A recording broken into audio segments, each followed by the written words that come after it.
আসসালামু আলাইকুম। আমি ডাক্তার লাবণী। অনেকেই কমপ্লেইন করছেন আমার কিন্তু ড্যান্ড্রাফ বা খুশকি হচ্ছে। কি করব? আমাদের দেশের 50% মানুষই এই সমস্যায় ভোগেন। সাধারণত 15 থেকে 21 বছর বয়সের মানুষের মধ্যে এটা বেশি দেখা যায়। আসলে ড্যান্ড্রাফ কিন্তু শীতকালে বেশি হয় তা না। পারসন টু পারসন বুঝে অনেকের শীতকালে হয়, আবার অনেকের কিন্তু সারা বছর ধরেই ড্যান্ড্রাফ থাকে। এখন ড্যান্ড্রাফের কিন্তু দুইটা ধরন আছে। অনেকেরই দেখা যায় যে খুব ড্রাই ড্যান্ড্রাফ আছে, যেটা খুব ফ্লিকি, আমাদের কাপড়ে এসে ঝরে পড়ে।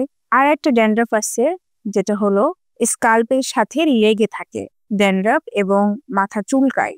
এবং চুলকালে অনেক সময় দেখা যায় যে ছোট ছোট গোটার মতো করছে। সো দুই ধরনের ড্যান্ড্রাফ আছে, এবং ড্যান্ড্রাফ কিন্তু খুব একটা ভালো জিনিস নয়, কারণ এটা হেয়ার ফলকে ইনক্রিজ করে এবং হেয়ার কোয়ালিটিকেও কিন্তু নষ্ট করে। সো ড্যান্ড্রাফ হলে ড্যান্ড্রাফ দূর করার মেইন উপায় হচ্ছে আগে বুঝতে হবে ড্রাই না অয়েলি ড্যান্ড্রাফ, এবং মেডিকেটেড শ্যাম্পু ইউজ করতে হবে।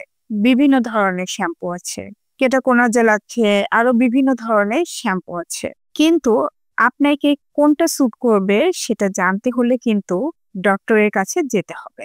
ডাক্তার তখন মেডিকেটেড শ্যাম্পু গুলোকে প্রেসক্রাইব করে দিবে একটা সার্টেন টাইম পিরিয়ড এর জন্য, এবং কিভাবে ইউজ করবেন সেটাও ডক্টর বলে দিবেন আপনাকে। কারণ প্রতিদিন শ্যাম্পু কিন্তু করতে হয়, কিন্তু প্রতিদিন আবার অ্যান্টি ড্যান্ড্রাফ শ্যাম্পু ইউজ করা যাবে না। অনেক সময় দেখা যায় যে এই ড্যান্ড্রাফ জমে জমে আর একটা কন্ডিশন ডেভেলপ করে, যেটাকে আমরা বলি ফাঙ্গাল ইনফেকশন।